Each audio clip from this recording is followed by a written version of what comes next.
Hey, everybody. Can you guys hear me all right? I can hear me all right. All right. Welcome to Only in Bennington #2. My name's Damien. My title at the museum is Solon. I can't even remember what it is, but I work at the Bennington Museum. This is our second storytelling evening that we've thrown. It's a collaborative project between the Bennington Museum and the Bennington Theatre. Just got a little bit of housekeeping to take care of first. You guys are all aware, I hope, that there is a cash bar outside. So we want you guys happy for this event. We want you happy and generous to our speakers. So just a few quick thank yous. Martin Mahoney, the director of the Bennington Museum, through whom all cultural things are possible. And Dina Mallory, director of public programs at the Bennington Museum, who in a fit of very poor judgment about 3 years ago hired me to work at the museum, so I'm very grateful to her. And also to Alex Jones, who's our director of development, who throws the parties that you need to be at every year. Our fundraisers, I'll get to that in a minute, but our fundraisers are the Fire Joint. I expect you to be at them. People will know and talk if you're not. But she brings in the money. So the last person I want to thank is Kaya Kirk, director of this. Kaya does amazing stuff. She pretty unceremoniously had this theater dumped in her lap, and she is killing it up in here since, it's been almost a year, I think, that she's been running the show. So Kaya's amazing. She's allows us to do that. So once again, a big hand for Kaya.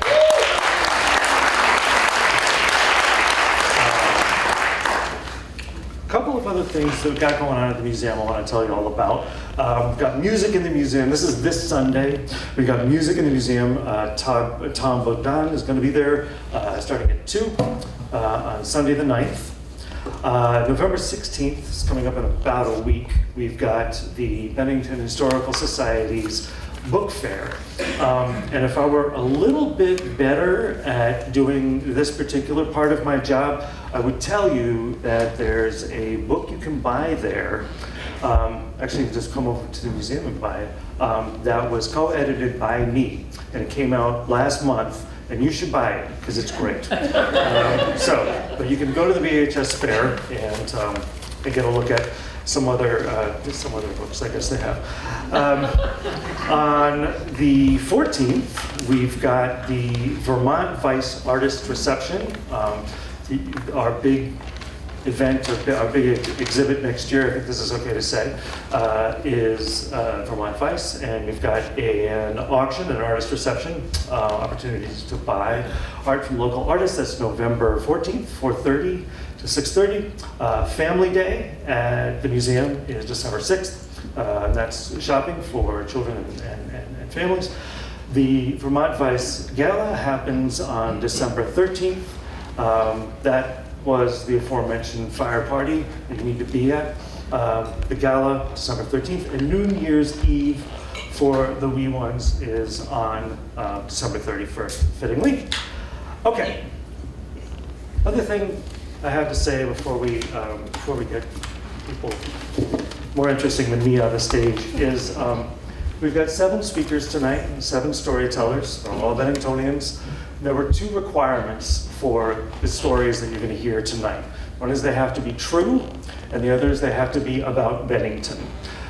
So everybody who's here is making $0. Nobody benefits from this at all. I don't even know why some of these people signed up. They don't know me very well. Some of these people I met through all kinds of weird ways. One person is on my trivia team.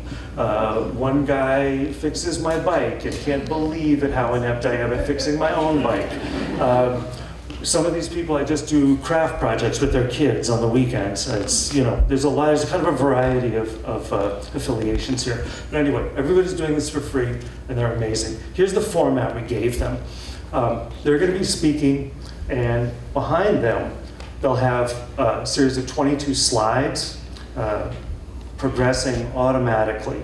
They're not clicking the slides to advance them. It's like a movie, right? So they're just, every 22 seconds, one of these slides advances. So that's 22 slides, 22 seconds. It's just about 8 minutes.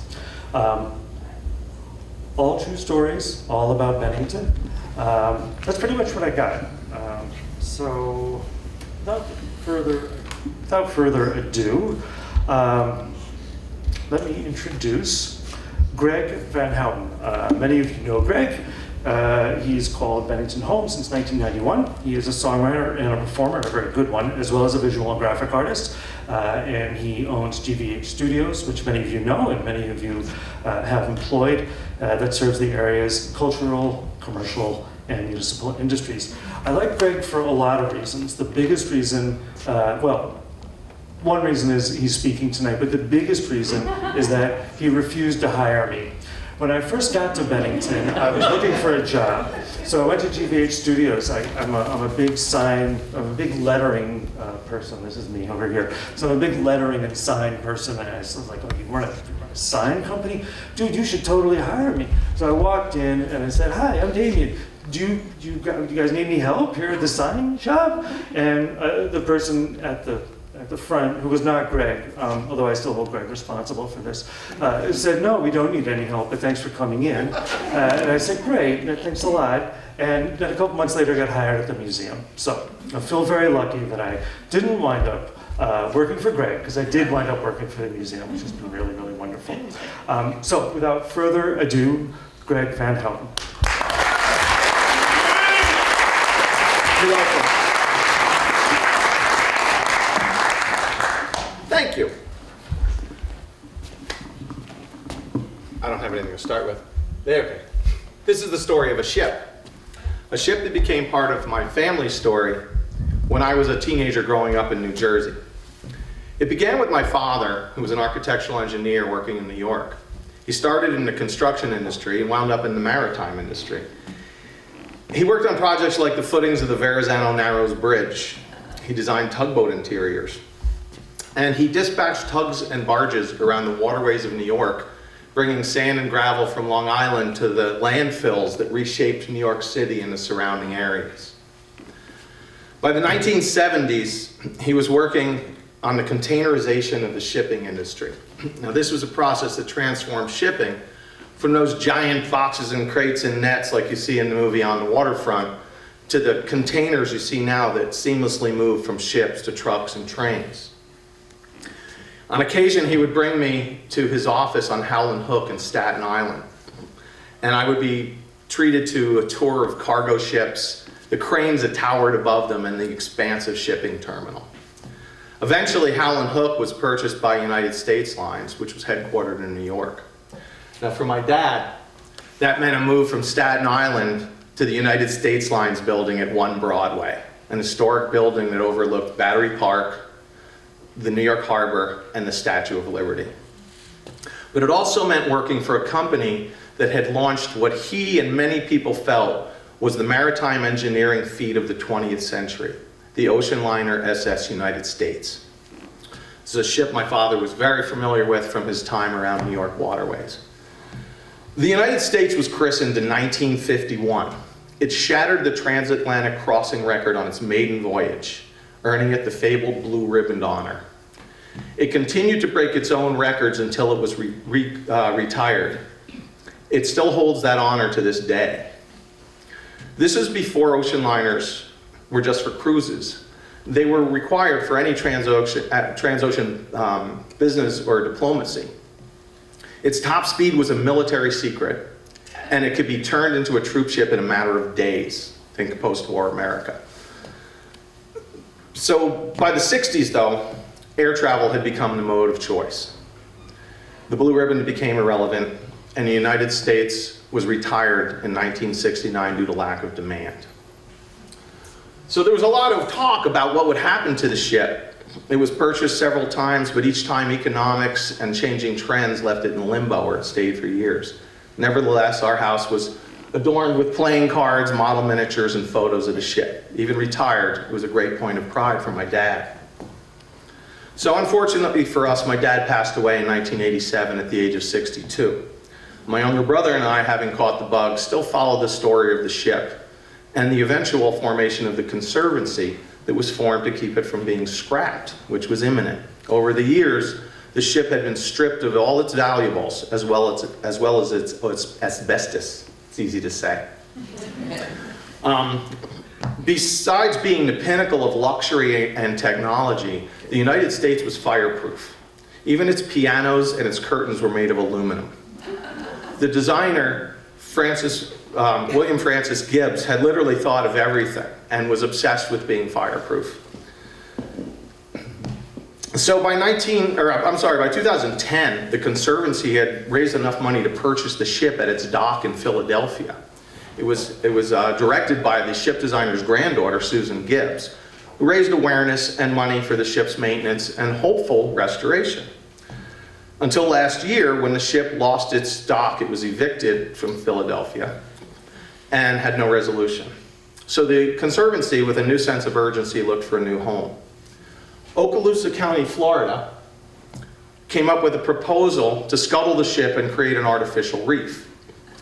Now, fans of the ship knew it as the greatest ship that never sank. So this was hard to swallow for a lot of people. But the Conservancy felt this was the best way to ensure that the story of the ship could be told, because there would be an onshore museum and modern exhibition. So the ship was towed by seagoing tug from Philadelphia to Mobile, Alabama this March. Images from the tug were mesmerizing. Photographs revealed the splendor of the ship at sea as it had not been seen in decades. Silhouetted against the Atlantic sky, faded and deserted, she was still a marvel of modern shipbuilding and engineering. She now docks in Mobile, Alabama, her stacks removed and artifacts onshore waiting for the new museum, as she's prepared for her final resting place on the floor of the Gulf of Mexico. So let's go back a few years now. My younger brother passed away shortly after the ship was purchased by the Conservancy at the age of 47. So I know what you're thinking, don't get too attached.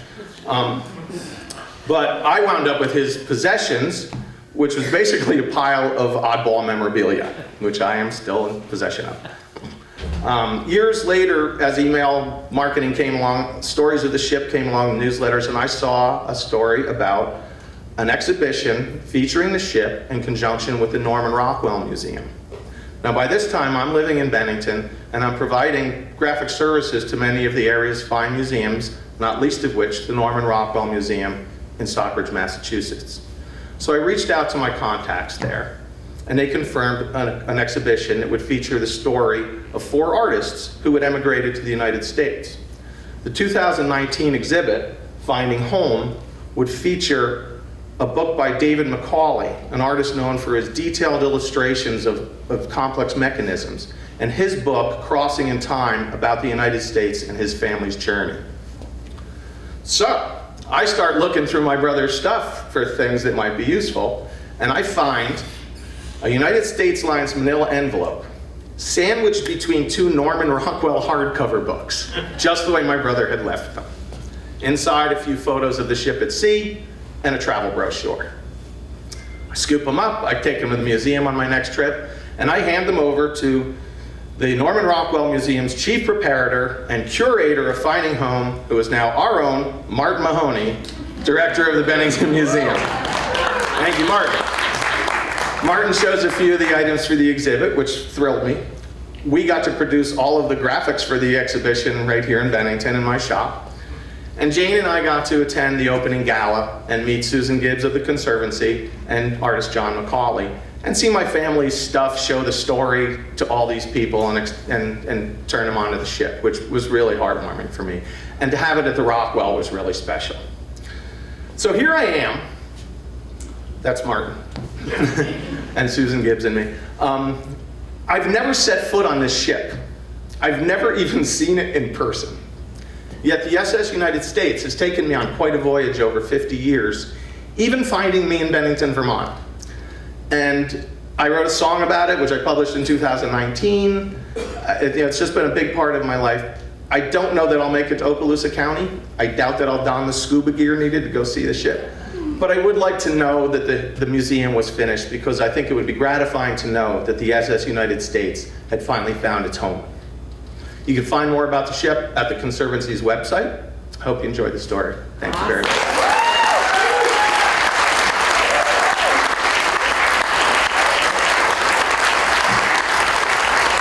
Thank you. I'm told I'm supposed to entertain any questions you may have.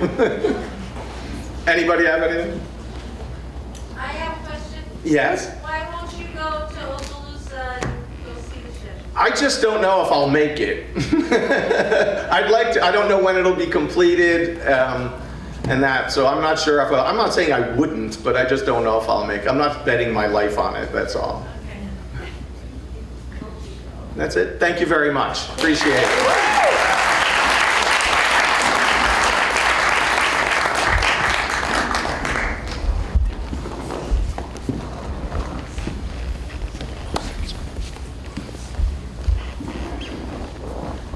How about that guy, huh? Amazing. I thought like, surely Greg's going to talk about signs or something like that when he comes out, but that was not the case.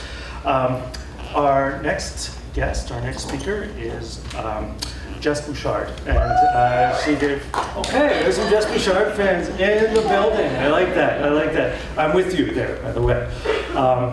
Jess is amazing. I'm just going to read this.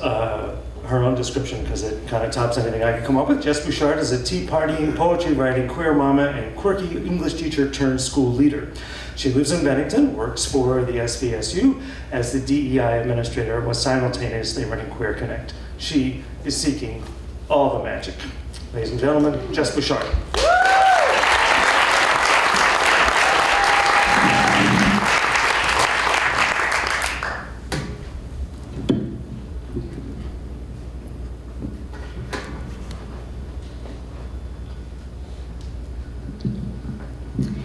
My story doesn't start in Vermont, but it might end here. I grew up 30 minutes west of Bennington on the New York line in Pittstown, and before that, Waterford. And I'm the youngest of three. I have an older brother and an older sister. And this story is actually not my story. It is my story, but it's my dad's story, and my story through my dad. My dad and I have loved Vermont our whole lives, and I've always wanted to be a Vermonter. And I am a Vermonter now. I've been here for 10 years. When I was a kid, my dad would take us every week to Bennington, and we would go to the mobile station, which is now Martin's. And we would get candy for the kids, and my dad would get gas, and he would get cartons of cigarettes. It was cheaper. And to be honest, my dad could have smoked an entire carton in a day. So we would come every week. And the thing to know about my dad is that he was a Craigslister. He was a junkyard car finder. He was a Frankensteiner, and he was a tinkerer. And what that means is that my dad would bring home cars for $50, $100, $500, and he would take the pieces from one and put it into the other. And then my dad had a junkyard himself. The other thing to know about my dad is that he had a family of 5, and he would buy 2-passenger cars. And he would take us in those 2-passenger cars from New York to Bennington every single week. And my brother was in the shotgun, and my sister and I were in the hollowed out parts of the back in the trunk. And I have never felt more safe and secure and loved in my entire life. My dad had a black 1977 Corvette, and he also had 2 Mazda RX-7s, 1985, one orange and one silver. And he would take us in these cars, and he would alternate between the 2 Mazdas because one would die, and he would take the parts out of one and put it in the other, and we would go back and forth. And so I have these fond memories of laying in these cars with my siblings. And in the Corvette, my sister and I would lay on our stomachs, and my dad always had newspaper, and we would hide under the newspaper in case anyone pulled us over. And then in the Mazdas, we would lay on our backs and we'd look up because it was all window, and we would watch the sky. Depending on the time of day, we would watch the stars, we would watch the clouds, and again, I just felt so loved in that space. A few years later, when I became a teenager, I started dating someone from Pownell, and that person became my high school sweetheart, and then we separated for 10 years and we got married. And now we are ex-spouses. But I remember going to the old Bennington cemetery with my partner, and we were visiting the Robert Frost grave, and I saw a grave that said, "Asleep in his beloved Vermont," and I thought, I want to be buried here too. The summer that my dad died, July 2021, he was passenger in a vehicle with his friend who became his coworker. And he turned to his friend, Roy. They were just south of Rutland, and I should back up. They serviced homes who had invisible dog fences. And my dad would help install these with Roy. And they were on their way home, and they're in the Rutland area, and my dad turned to Roy and said, "My chest hurts." And Roy said, "Mark, I'm gonna get you to the Rutland Hospital." And my dad said, "No, I wanna go to my wife's hospital, which is in Troy, New York." And my dad had 30 seconds and he took his last breath. What I love about the next part is that Roy pulled over in Danby, Vermont on a very rural street that had beautiful houses. It was historic. And Roy got my dad's body onto the earth on the side of the road and called 911. And the next thing that happened is all of these earth angels came running from their homes. All of the houses had all of these volunteer firefighters and EMT, and they ran and they came and they put their hands on my dad's chest and they tried to get his breath back. From there, they brought my dad's body from Vermont to New York, where he is buried. And when I go to visit that spot now, I will sit on the earth on the side of the road, and I will sing to my dad, and I will talk to my dad, and I will read him poetry. I will bring my kids and we cartwheel and we do handstands. And when I put my hands to the earth, I feel my dad's heartbeat. Every single time I feel the heartbeat on my palms.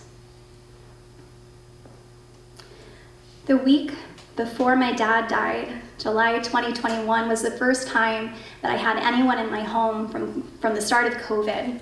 And I had my mom and my dad over, and I had them in my house, and I had them eating dinner at my table, less than 12 feet away, without masks.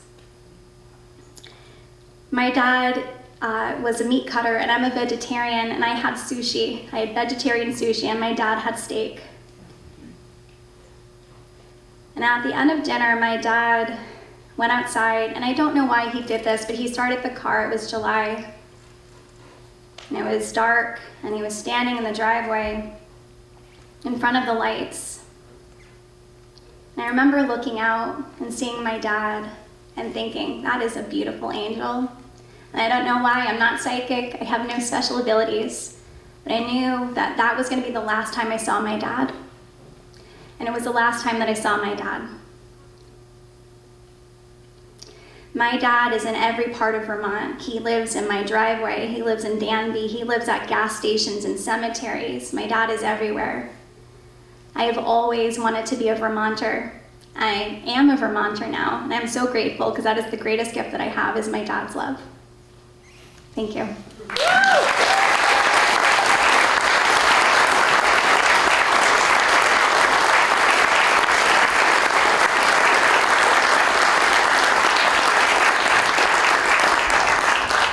We're gonna let this go. I have a couple extra slides, so we're gonna wait. It was to be a Vermonter. Where did your father feel? What did he feel he was a native of? Did he feel he was a native New Yorker? Or was he also? Yeah, I think my dad felt native as a dad. That was his greatest thing. But I would say my dad felt like a New Yorker Vermonter. When you live this close to Vermont, we just call ourselves New Englanders. Sorry, y'all. So I think my dad just felt kind of regional, right? Just New Yorker Vermonter. Yeah. I have one. Yeah. That was very beautiful and very moving. Ah. So I gotta wonder, how on earth did you get through that without losing it? I spent $60,000 on a poetry degree.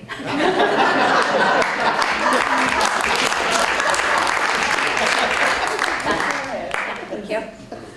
Thanks very much. Thank you.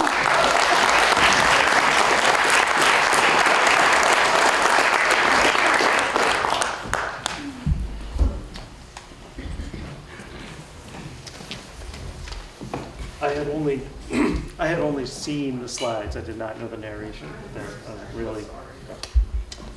Okay, our next presenter is Chrissy Burr. Chrissy Burr is a first grade teacher at Molly Stark Elementary in Bennington. See, I knew, look, I only pick celebrities, right? This is all killer, no filler. I was not playing around when I did this.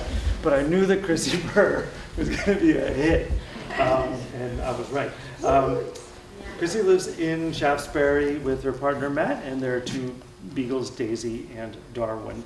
I first met Chrissy when my boss Dina, and this is like day 5 or something, brought me over to Molly Stark and we visited her classroom.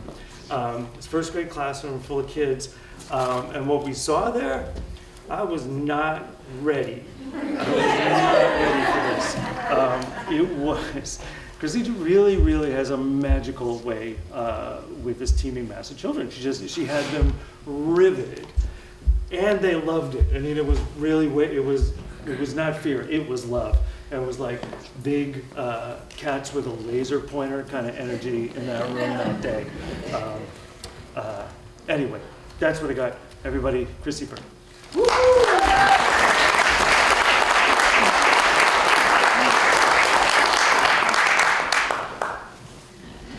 So good evening, all. Thank you for taking the time to listen to my story. I am not a storyteller, so I'm going to be reading off of this, so thank you for your understanding. I deal with little humans, and I get very nervous around adults, so please bear with me.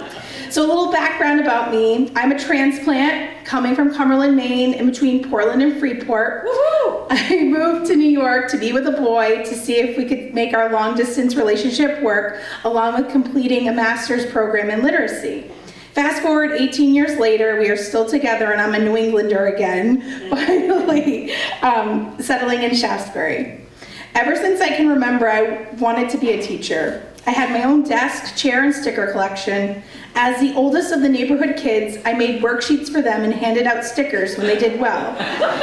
If someone struggled, I'd sit with them to work through it, because that's what teachers do, right?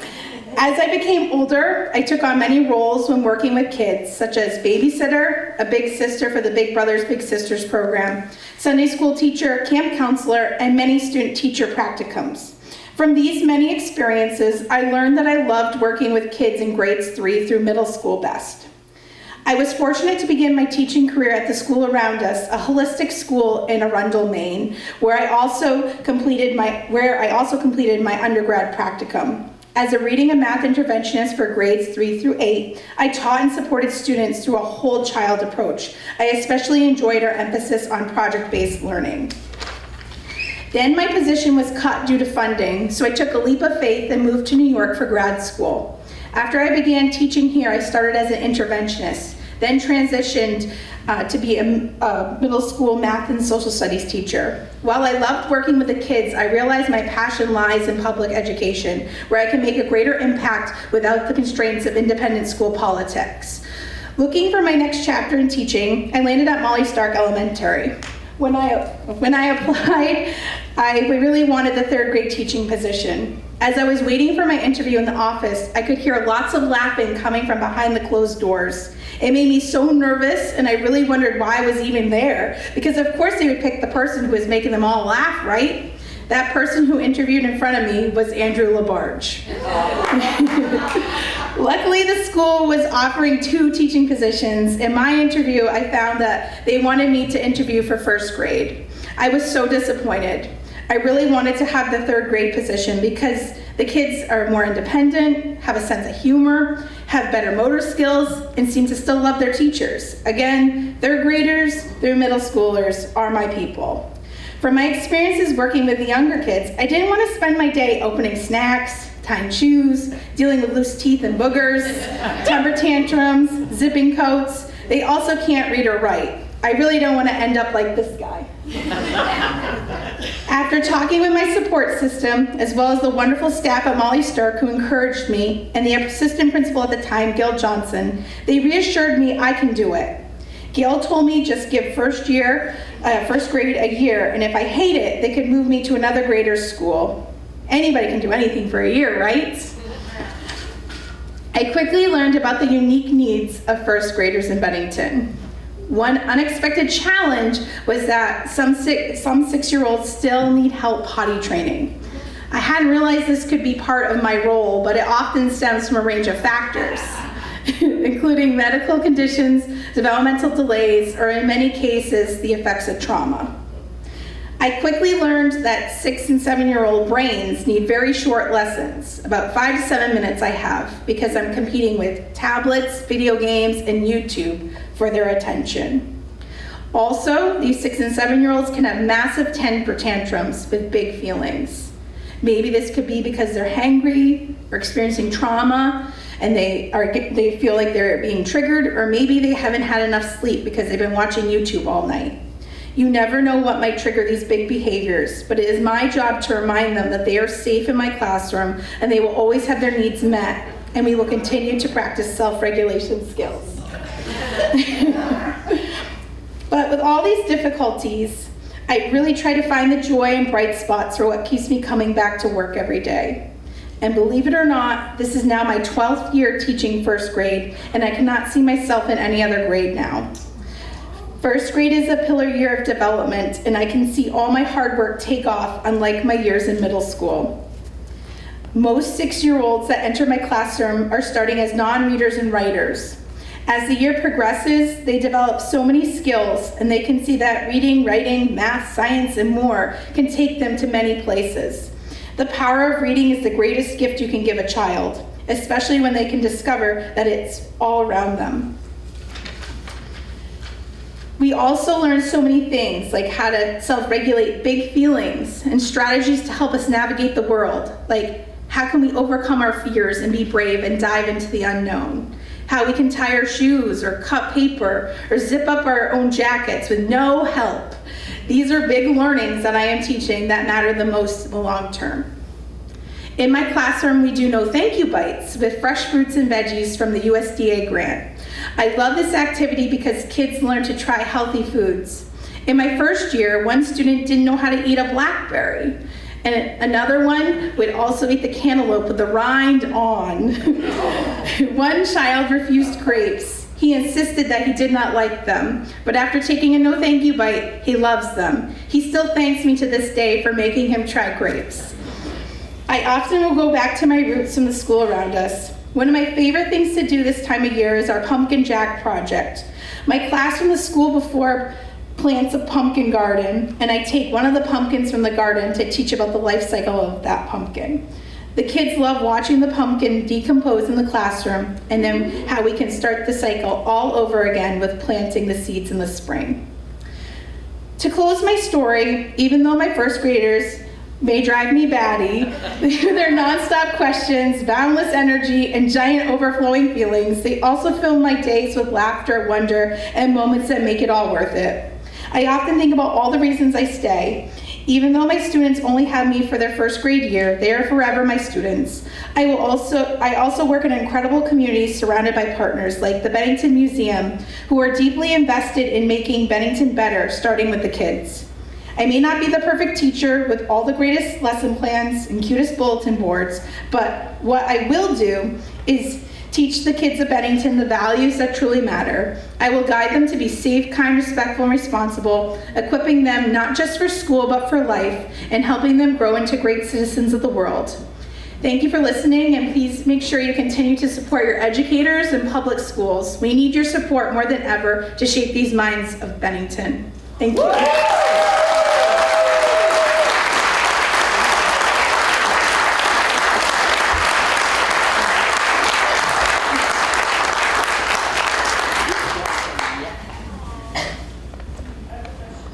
Yes.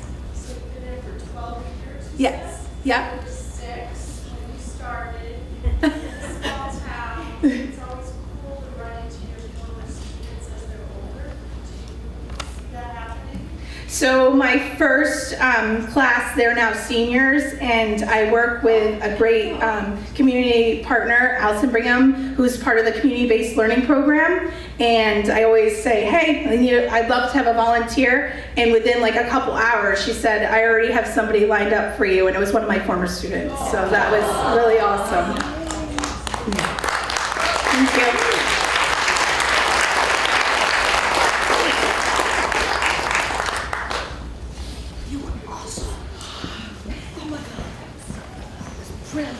Remember to use this one.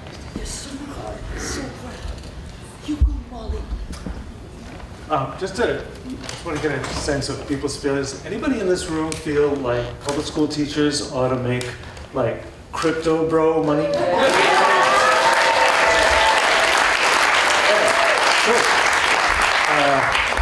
Okay. So our next speaker is a young man I have nothing in common with except we have really unusual first names, and I'm going to prove this right now. McKinley Kefauver is a senior at Mount Anthony Union High School and a member of the Bennington Regional 250th Anniversary Committee. He volunteers with the Bennington Museum and the Vermont Veterans Home, preserving local stories through digital history and community outreach. A 2025 Samsung American Legion National Honors National Scholar and Coolidge Senator, McKinley is passionate about history, civic engagement, and keeping Bennington's revolutionary legacy alive. It's pretty much the stuff I was doing when I was about 15, and I'm sure you were too. Little known facts about McKinley. McKinley, when the occasion demands, can spit some fire rhymes. The man is a rapper. Like Johnny Cash, McKinley always dresses in black, but tonight he'll be wearing something different. Everybody, McKinley Kefauver.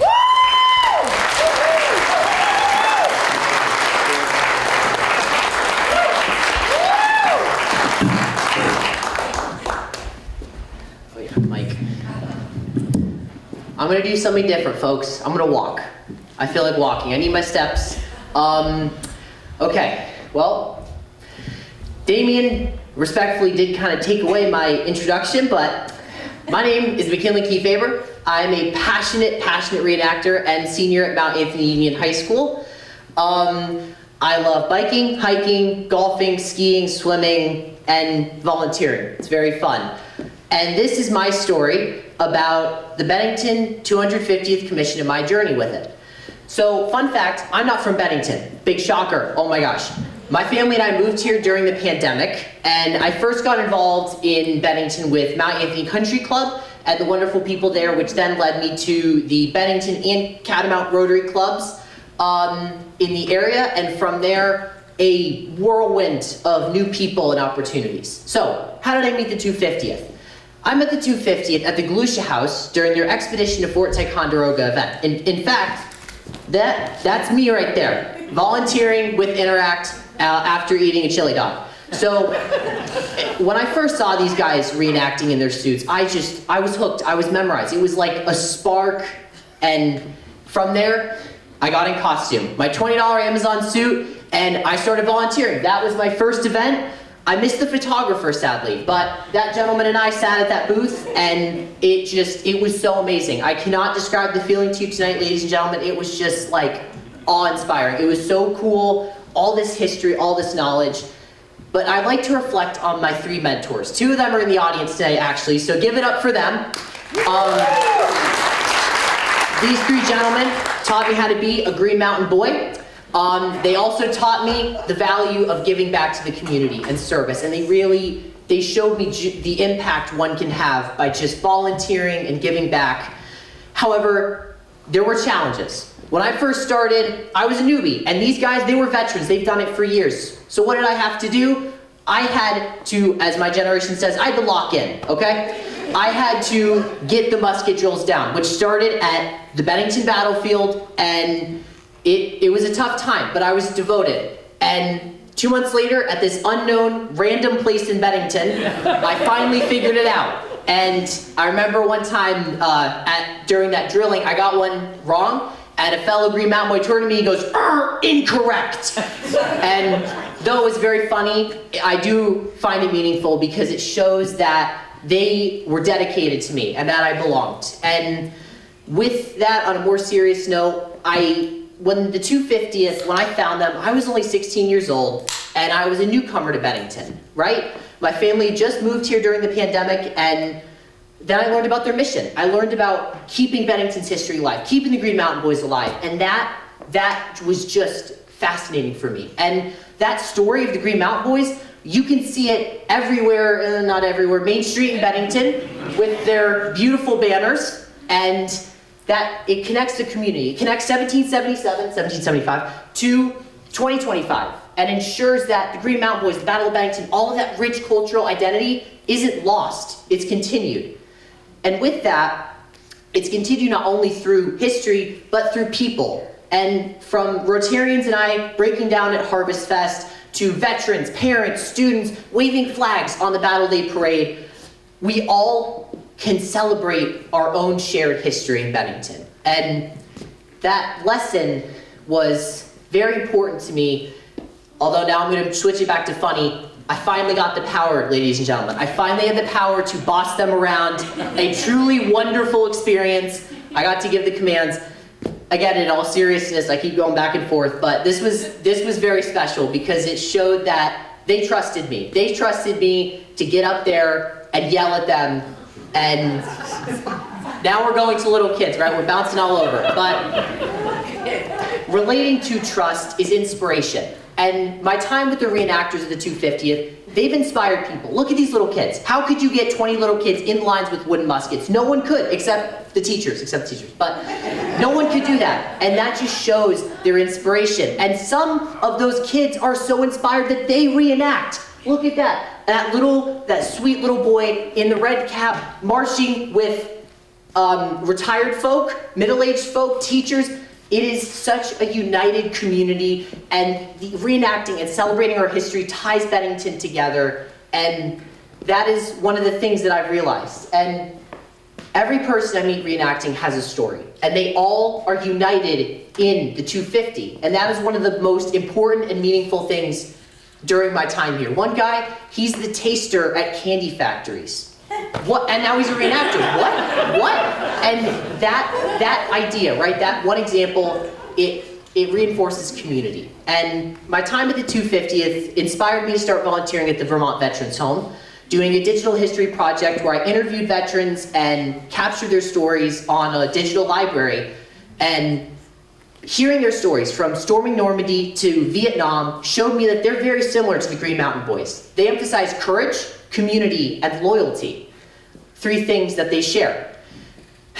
In this photo, I cannot say I share those 3 things, but during the summer of this year, I had the opportunity to intern at the Bennington Museum, a life-changing experience. I'm so grateful. And it showed me that reenacting and museum work, they are different, but no, they're not. They're similar because they both keep Bennington's history alive. And as this quote very well summarizes, during my time at the museum, I understood and I learned that reenacting isn't just wearing cool costumes. It is, but it's not. And that it's more about understanding. It's about understanding the sacrifices that people made 250 years ago so that we could sit in this very theater today and celebrate our freedoms. However, that idea isn't just with the Green Mountain Boys, it's a national idea. And it is one that was experienced across the United States, which taught me, and I hope it teaches all of you, that the American Revolution didn't end in the 1700s. It continues to this day, but it's evolved. Battlefields are now ballot boxes. Muskets are now microphones. Citizenship is our new front line. And to get to my conclusion of my long rant here, I want to reflect on what the 250th has given me. Not only have they given me a loaner musket, which is awesome, but they have shown me so much kindness, and I really, really want to emphasize that. They welcome me with open arms, they made me a member of the committee when they didn't need to, and they've done so much good for me, and I'm so grateful. And now, we're going to make it the comedy club. So, to summarize it back to, I think our theme of Only in Bennington, do we trap Ghostface in a pillory and teach little kids about colonial punishment. Only in Bennington is that happening, okay? Nowhere else is that happening. And now, to actually start to wrap up, only in Bennington have I learned that the past isn't the past, it's the present. What I mean by that is, you're gonna see reenactors at Madison's. You're gonna see banners of the Declaration of Independence by the Putnam Block. History is not some concept you read in a textbook. We live it every single day. And now, as the sun sets on my presentation and a wonderful 2025, I would just like to say that I want us to reflect what Bennington has done the past year, what the 250th has reminded us, which is our community has such an amazing history, such an amazing identity, and we all need to celebrate that. And that is why I joined the 250th. Thank you.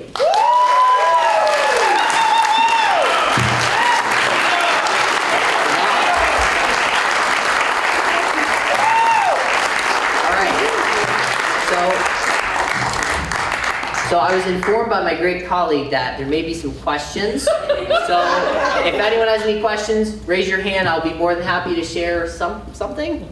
Anyone? Oh, we got a couple. Yes. So one of my favorite things to do in the morning is to wake up my son, who's almost a teenager, is to ask him a factoid for the morning. So what is a favorite factoid that you learned working at the museum and stuff? All right. Okay. That is a very, very good question, Jamie. And I'll be honest, this is my favorite. It was a recent one. So Bennington was founded in 1749 with 64 original land grants. So this is very nerdy stuff, a good Jeopardy question. The map that was drawn of Bennington's original land grants is incorrect.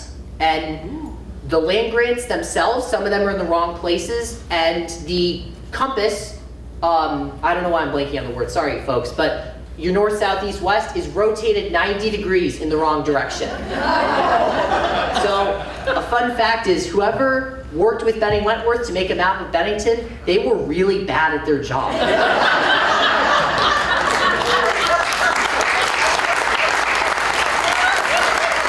All right, I think I saw another hand up.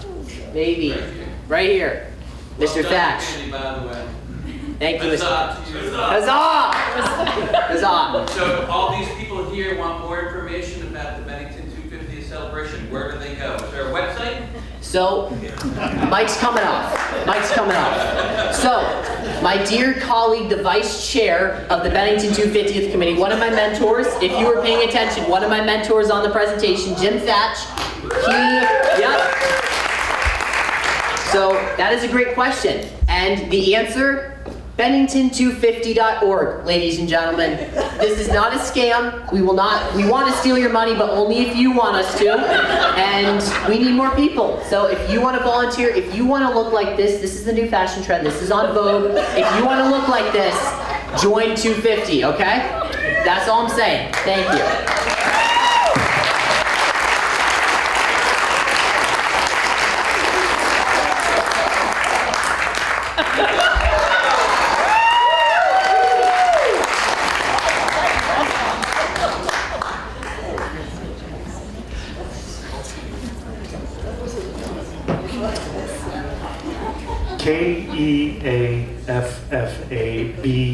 Keaffaber.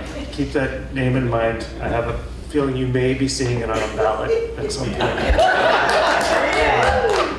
He's an amazing guy. Our next speaker is Bethany Lorge.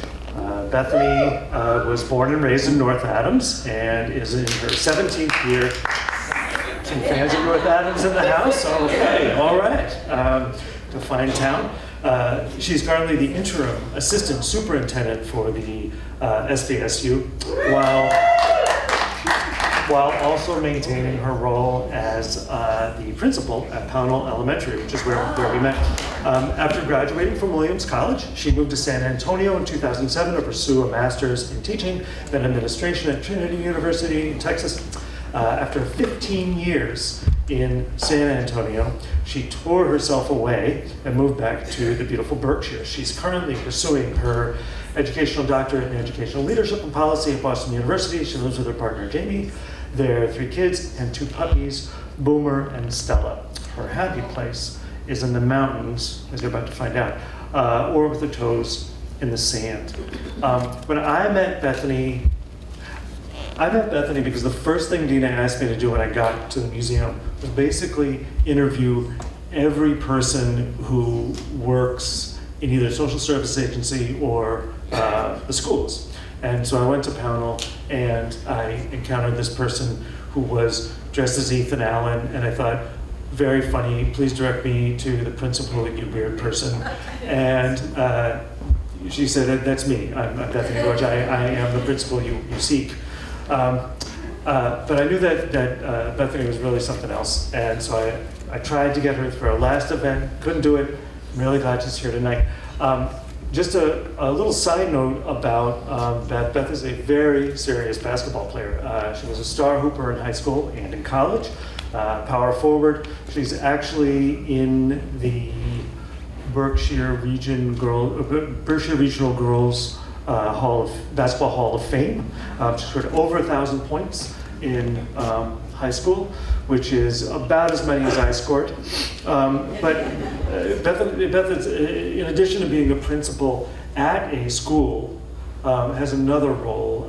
That is, if you challenge her to a game of basketball, she becomes a bus driver and she takes you to school. Bethany Lurch.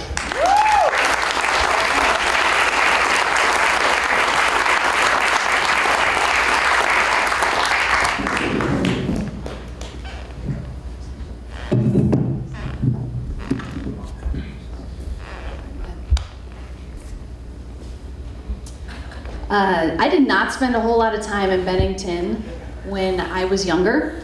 I grew up in North Adams, as you heard, and Bennington was a place you would visit quickly and then leave.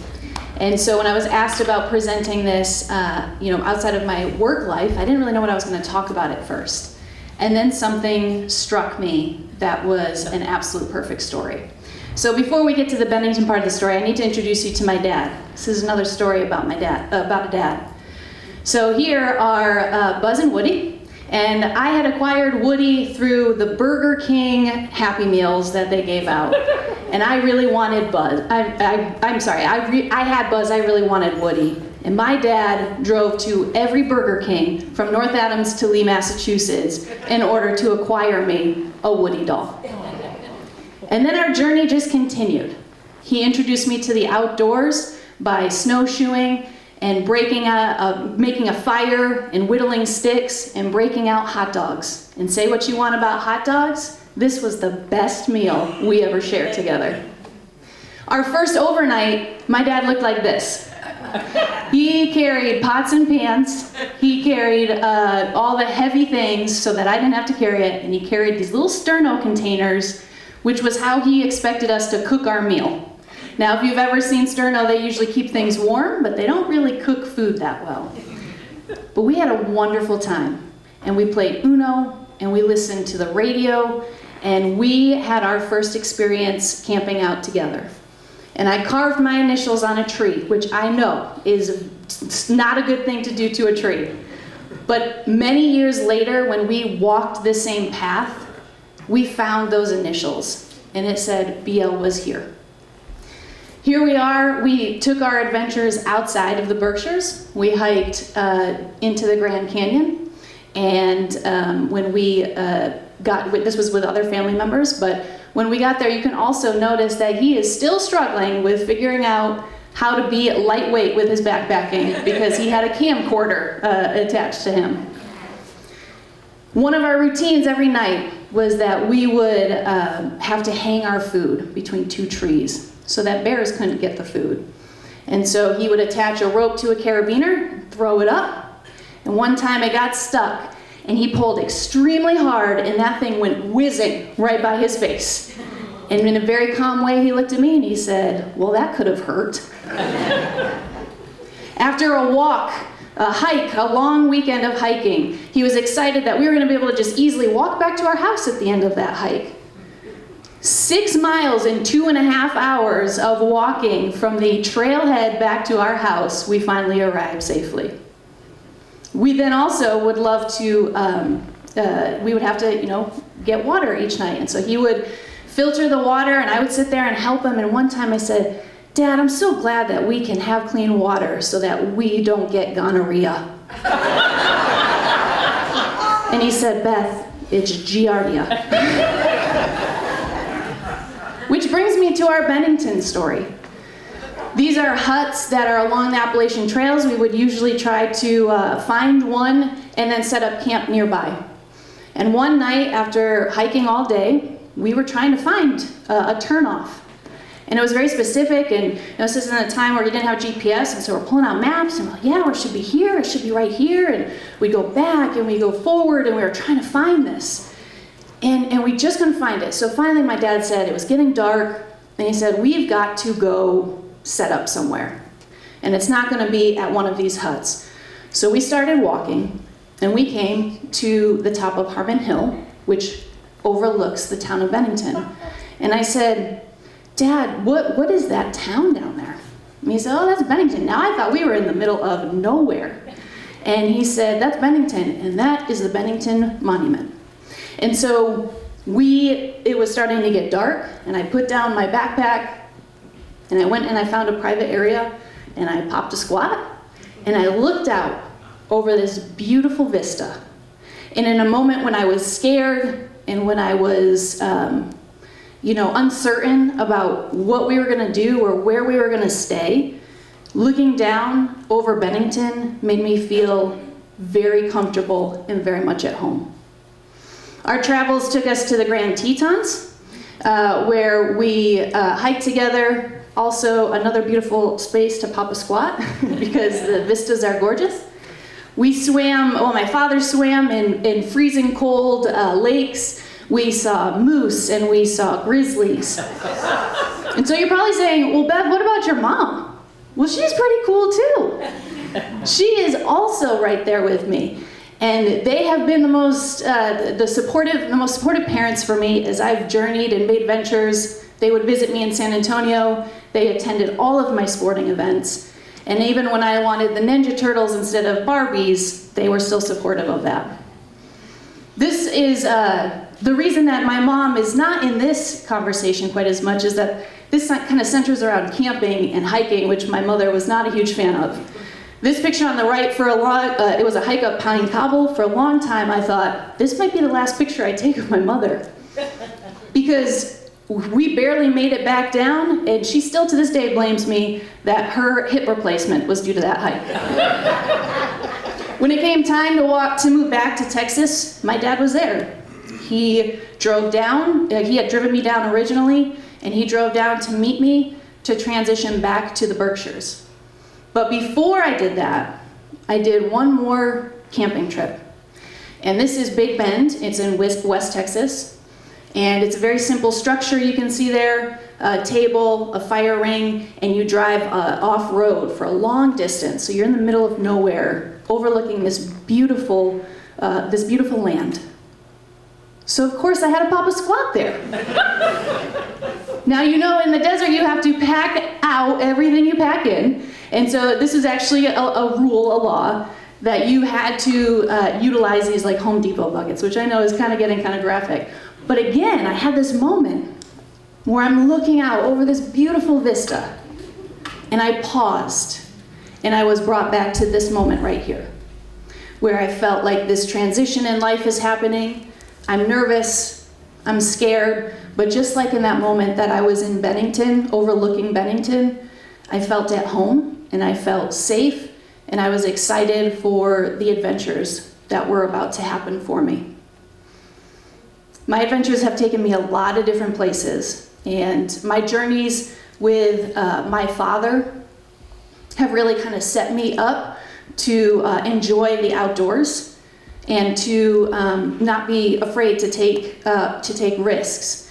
And I always remind myself that when things are overwhelming, scary, I just pause, I take a drink of water, I look around, I retrace my steps, And eventually, I go ahead and I set up my tent, and I take a moment to take a seat and look out over my vista to pop a squat. Thank you.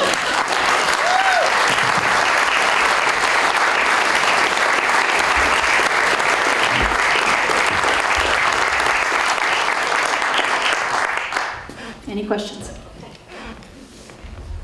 Yeah, I got one. Where do you get that Home Depot bucket thing? I make a lot of jokes about it, and it was a little uncomfortable at first, but yes, there are these bags that you put into a Home Depot bucket, and you can buy a little toilet seat to go on top of it. So you'll never look at Home Depot buckets the same way. Where's Buzz Lightyear today?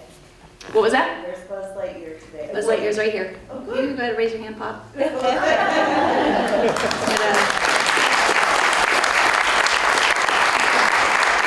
I missed, it might have, I don't know if it was in the slide here, but there's one picture where I have little Buzz Lightyear, I have a little Buzz Lightyear and a little Woody figure on my desk. It's just a reminder of always taking a pause and to enjoy the moment and to move through those challenging times. So thank you for listening.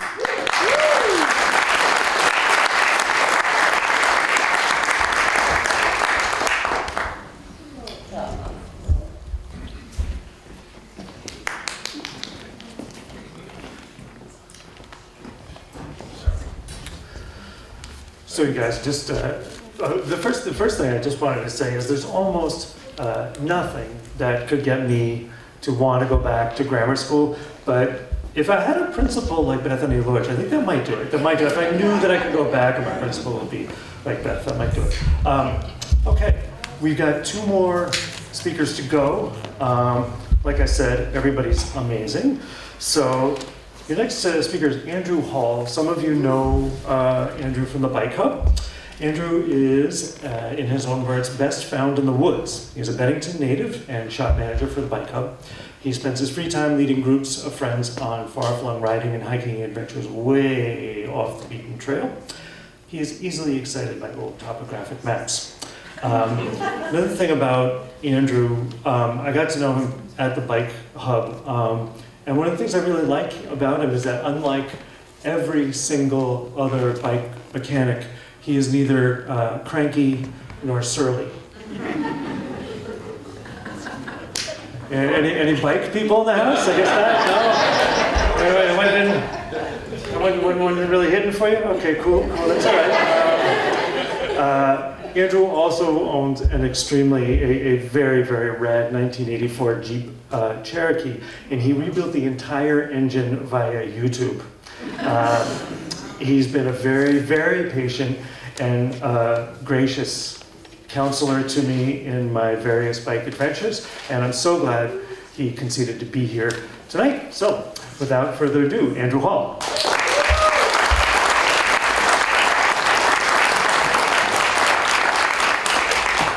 Well, thanks so much, Damien, for the intro. My name's Andrew.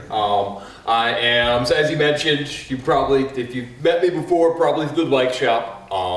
I kind of do sales and service for the Bike Hub, working on bikes for a significant part of my life.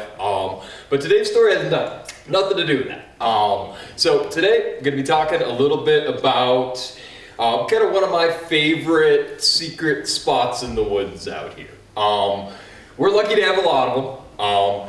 This one, so I stumbled upon, well, it was a bit of a process, but stumbled upon first via a bike ride. So it was on my bike, as I often am, on my way up to Sucker Pond, which is a spot some of you guys might know. It's this kind of pond way, way out there in the National Forest. Couple ways you can get there, from Burgess Road in town. You keep going on Burgess, and it gets worse and it gets worse. You think you're in someone's driveway, but you're not, so you keep going, and eventually it gets you there. It can get you to Powell if you wanted to. It can get you to Woodford if you wanted to. This time I was trying for Woodford. So yeah, I'm up at the pond. From there, in order to get over to Woodford, there's kind of these series of trails that become worse and worse you gotta go through. The first one kind of goes through the outlet of the pond. So the old road that used to go over the kind of old stagecoach stop is totally underwater. It's been underwater for a long time. So the way you gotta sneak through from the pond over here is through more or less someone's camp. You know, it's kind of right along the pond. I want to say it's their backyard. It's their front yard. You gotta go right. So on my bike, you know, headed over to Woodford, you gotta sneak through this camp. I'm on the bike, you know, I'll sneak through real quick. It'll be totally fine, because otherwise I'm going through something like this. And as I'm headed through, guy pops out the door of the camp. I'm like, oh, great. Orange in one hand, knife in the other. I'm like, great. What is this guy gonna do to me? And sure enough, he actually just wanted to chat. I think he had been out there a little while, and so we ended up just kind of shooting the shit about local trails, etc. And got to chat, and he mentioned this freight train out in the woods. It's like, freight train out in the woods. Like, he's like, oh, there's this train out in Pine Valley. It's like, no, I don't know. Because I think of Pine Valley, you know, it's out in Woodford. I think of snowmobile trails. I think of, you know, kind of hiking trails, but no roads, never mind a train. But he swears, you know, there's a train out here. Gives me these kind of vague instructions. Oh, Red Mill Pond Road. You take this left onto the old campground, onto a snowmobile trail, and you know. So I haven't been talking into the mic. I hope you guys can hear me. So eventually, you know, you get to this old train out in the woods. So I gotta try it myself. So I kind of sketch it out roughly of, you know, where this might be. So off of Woodford State, Route 9, you can kind of jump onto this Red Mill Pond Road. Theoretically, you jump into the swamp and follow the swamp up a little ways. There's supposed to be an old freight train out there. So gotta get, you know, grouped together, head out there, follow his directions more or less. So we're on Red Mill Pond Road. Okay, there's the old campground, there's the snowmobile trail, and you jump in the swamp. We walk out the swamp a little ways, we're in the water, and we don't find anything. You know, there are little bits and pieces, remnants of industry. It's, you know, there's a railroad tie, so it's gotta be it, right? First attempt, we find nothing. You know, we're out there for a couple hours. We about Father Pete. We couldn't find this thing. It's this stuff. You just gotta get in and walk. You know, there's no trail here. So, you know, a little defeated. We bagged it. We head back. You know, a few months pass. I think probably even a couple years pass. It's a kind of forget about it. And it was actually someone from, it was sort of the local Green Mountain Club had mentioned it. It's like, oh yeah, this train out in Red Mill Pond. I'm like, all right, guy wasn't crazy. There's something out here. So we eventually decided, all right, we're gonna give it another try. Make our way out there, say Red Mill Pond Road. We go to the end of the road, the snowmobile trail, kind of retracing all the steps. Find the spot was outside of where we initially thought. You just gotta go right through the woods. There's no trail. You're not even in the swamp anymore. You're just cutting straight through the woods. But it's like, okay, I can see there's this clearing up there. Maybe this is it. So now we're getting close. Coming to this clearing, and it's a little ways still across the swamp, but it's this kind of second swamp up from where we thought it was. We see this little piece of metal out there. It's like, okay, that could be it. That could be it. Right around there. So you've got your Redfield Brook, you've got your Mill Pond Brook, and then it's just a little ways up from where that big clearing is. So we see this little piece of metal. Make our way towards it. It's getting a little more of a picture of this could be a train, maybe, kind of, sort of. We're getting there. And sure enough, there is a remnants of an old freight train in Millbrook, right off of Red Mill Pond Road, out in Woodford.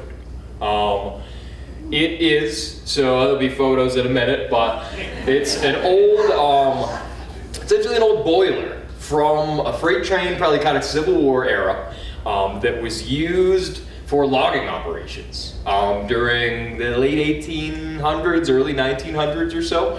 So they had brought it out on tracks and used it for probably 20, 30 years or so for logging in that area. I guess the boiler blew, they left it there, time kind of forgot it, roads forgot it, swamp forgot it, and eventually it just was this kind of forgotten thing out in Woodford. But it, I think, just highlights really well something we have very special out in this area. Yeah, you can jump right in it too.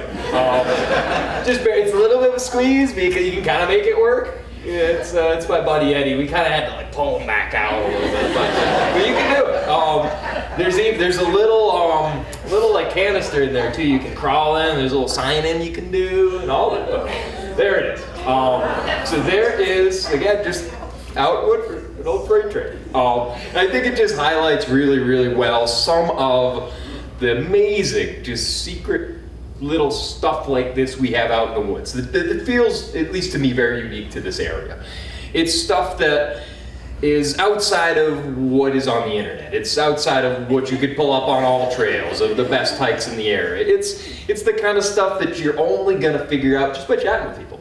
It's, you find that guy at the camp that jumps at you with a knife and an orange, you chat with him for a little while, and it turns out there's stuff like this. There's my buddy Ryan, stuff like this just in the backyard. And it seems like this area, like the more I've lived here most of my life, and the more you poke around, the more of this kind of stuff you find. It's all in your backyard, just in the National Forest. It's for all of us. Go check it out. And then just walk me.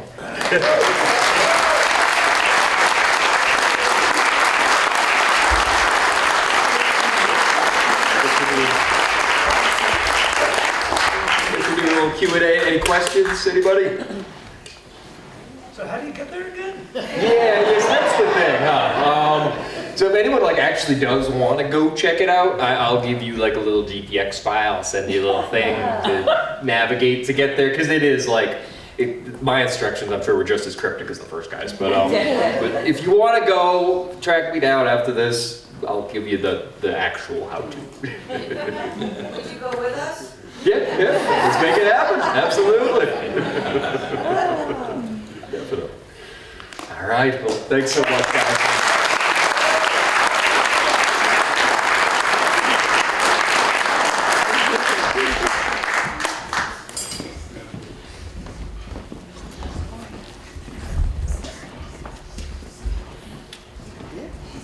All right, everybody, we're down to our last speaker. So I just want to cover a couple things before we get to her. The first and most important thing, the attendance for this event is up from the last one.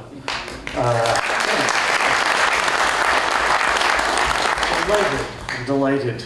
Kaya and I were sitting about a day and a half before we decided yes to put on the last event. Kaya and I were sitting in our office is this worth doing? Are we just not going to get enough people in the building to do it? And we did. So it's building, the momentum is building a little bit. But I also just wanted to say, if you're watching people tell these stories and you're thinking, I think I could probably do that. Maybe I could do that. You are correct. You could do that. And I don't know if we're going to do another one, but I hope so. And please contact me if you have a story. Often I approach people and they say, oh, I don't have any stories. There's nothing I can tell you. And that is horse pucky. You all have stories to tell. I guarantee you. I will drag it out of you. But anyway, approach me later. I brought a pocket full of business cards, and we can talk about the next time if we do it. So our next and final speaker is Susan Wright. So I just want to introduce her a little bit. Okay, yeah, that's what I thought.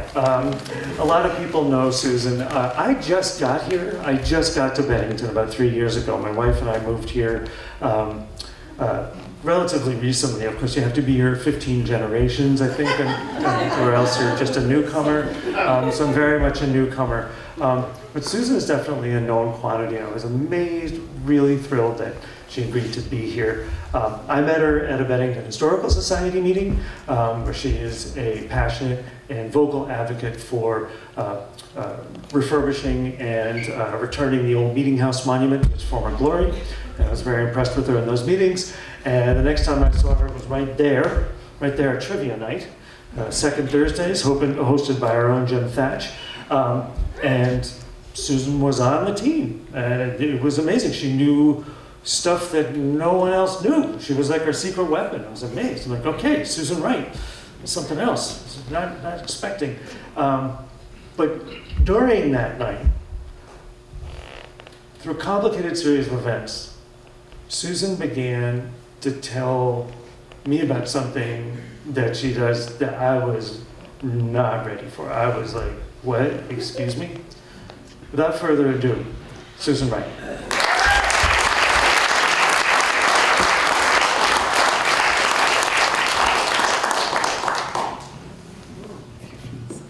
I think I'm going to hold it. I wasn't going to, and I didn't want to come from backstage. I wanted not to miss any of this. A big hand to all of my predecessors. Excellent stories. Hard acts to follow. I'll do my best.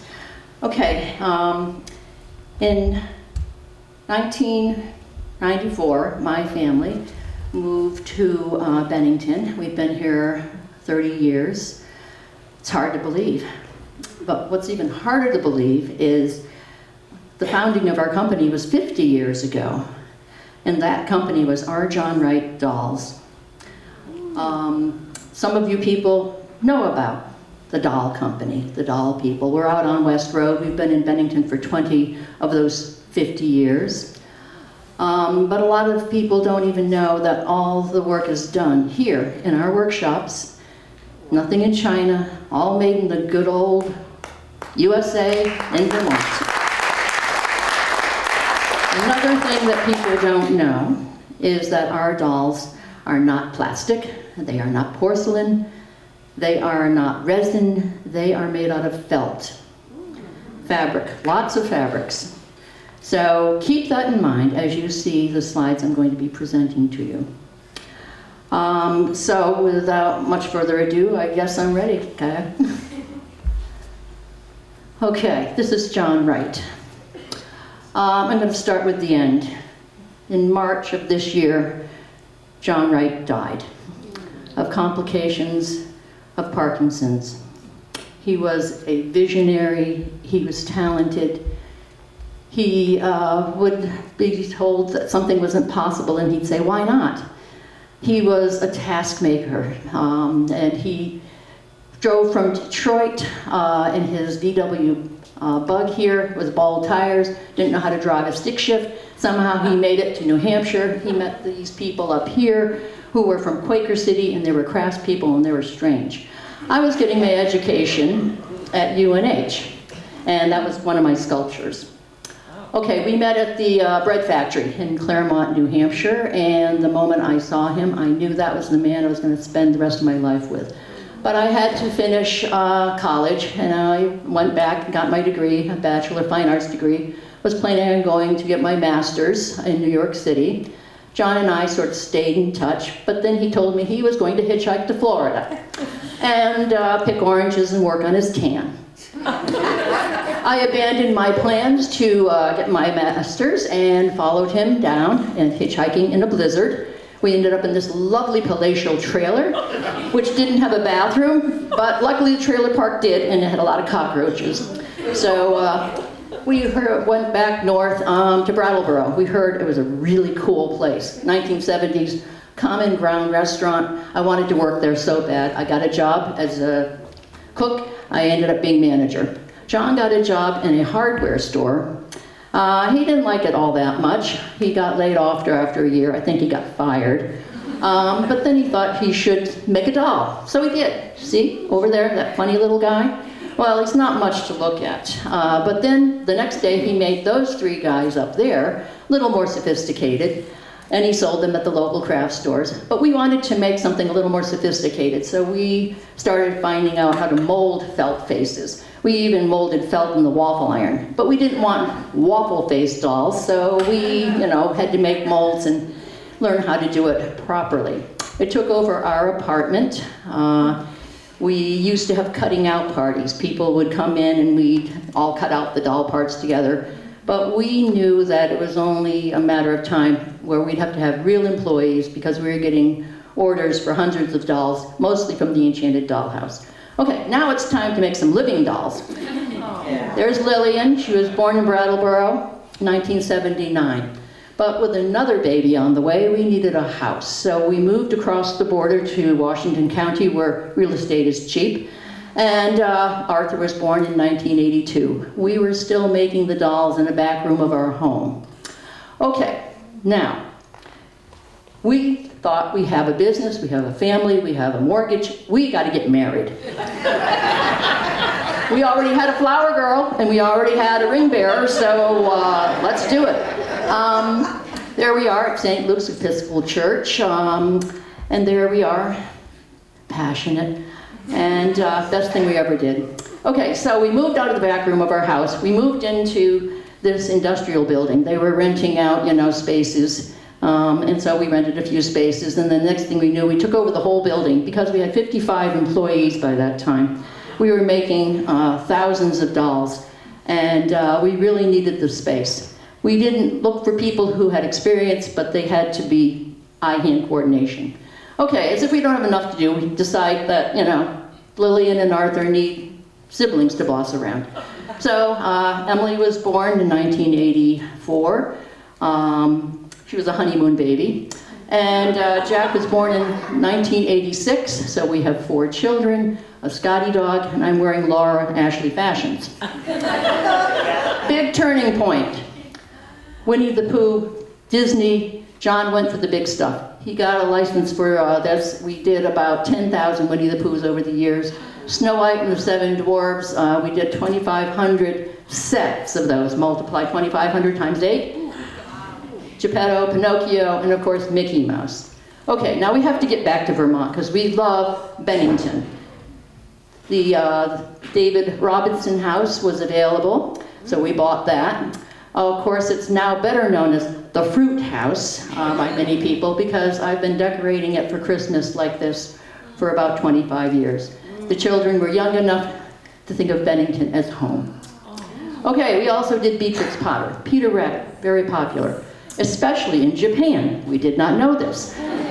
We went to Japan. They had a special exhibit of all our work, and people would line up for miles around all the blocks to meet John Wright and to have him sign their Peter Rabbit, and wow, very exciting times. Okay, now John thought the front of the house is beautiful, the back of the house needs to be beautiful. So we made some plans. The cat liked it. We tore up the backyard. The neighbors were alarmed. John was taking care of things in the bucket loader there. But it all ended up being lovely with a nice conservatory room and a formal garden, which some of you might have seen on the garden tour. Okay, more literary licenses. Alice in Wonderland, Queen. Paddington Bear, he was, yes. Everybody loves Paddington, including the author, Michael Bond. He liked it so much he signed the first 500 out of a series of 2,500. And then, of course, we did Raggedy Ann. Okay, now we're coming back to Bennington. 2005, the Hemmings Motor News compound became available. We thought, this is perfect. No, it's too small. Well, let's downsize, so we did. And it worked out beautifully. We have a nice showroom, studio, still plenty of room for a staff of about 30. And as you can see, we're still doing Disney. That's Cinderella there and Minnie Mouse. Okay, the children are all grown up. Lillian is a very successful floral designer in New York City. Arthur is up north in Burlington, beautiful wife, 3 great kids. He's in wealth management. Emily's in the Dartmouth, New Hampshire area, married to a scientist, and she just had her 3rd child. And the last one, the handsome one, that's Jack. He's not married. Anybody? I gotta get him settled. Anyway, over the years, we have made so many different things. Stuffed animals, dolls, you name it, we've made it. Please visit our website. It's rjohnwright.com. You can see over 500 designs that we've done and a lot of good production pictures. It's fascinating. One of our proudest items was The Wizard of Oz. Now, John loved it, I loved it as children and as adults.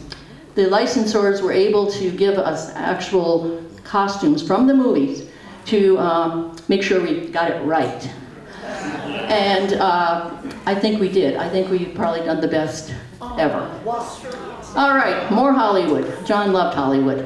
Charlie Chaplin from A Dog's Life with Scraps, and as the little tramp with Jackie Coogan as the kid. And then, of course, Shirley Temple. And we did work with the family closely, doing a number of Shirley Temples that they were very happy with. Anyway, this is the final project that John was fully engaged in, Peter Pan. We also, in addition to these, we did Nana and Tinkerbell, and we're working on Captain Hook now, John's last sculpt. John left me much too soon. He's flying away to Neverland, young forever. Thank you.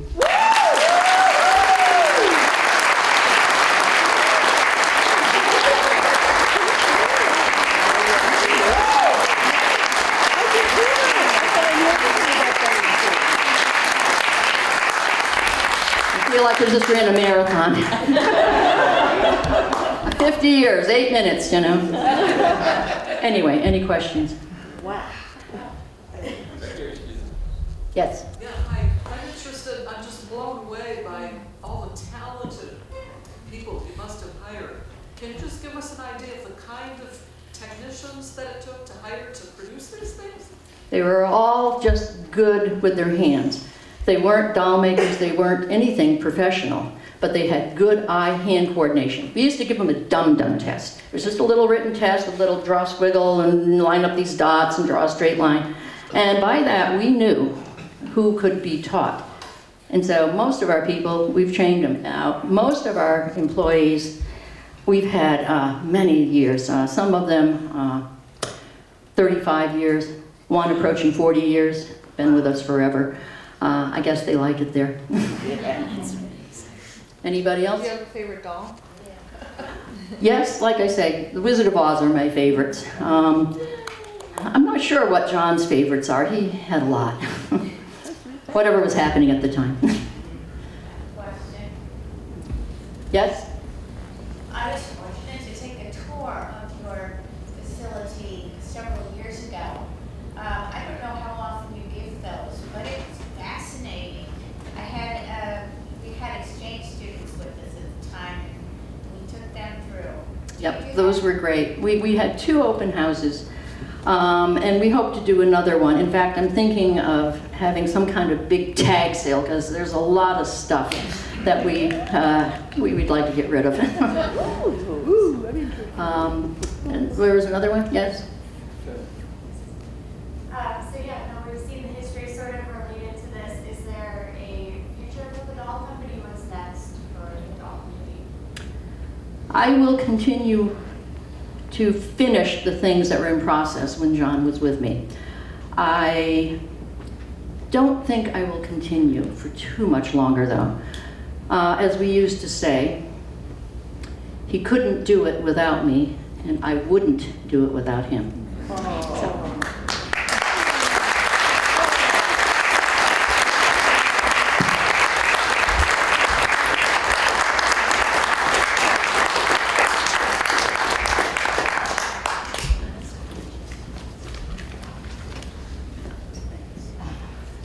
Yeah, I saved that one for last.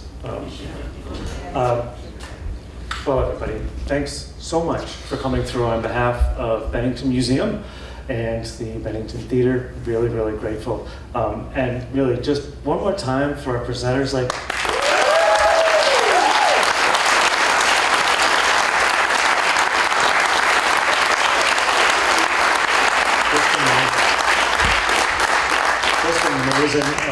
amazing people. So I won't go through the dates and everything, but we do have a number of fabulous events coming up all the way into December. So benningtonmuseum.org to get more information about that, and of course patronize this amazing theater because they do amazing stuff. I think that's about what I got. Anything else? Any questions for me? Doubt it. But yeah, all right, guys. Have a great night. Thank you.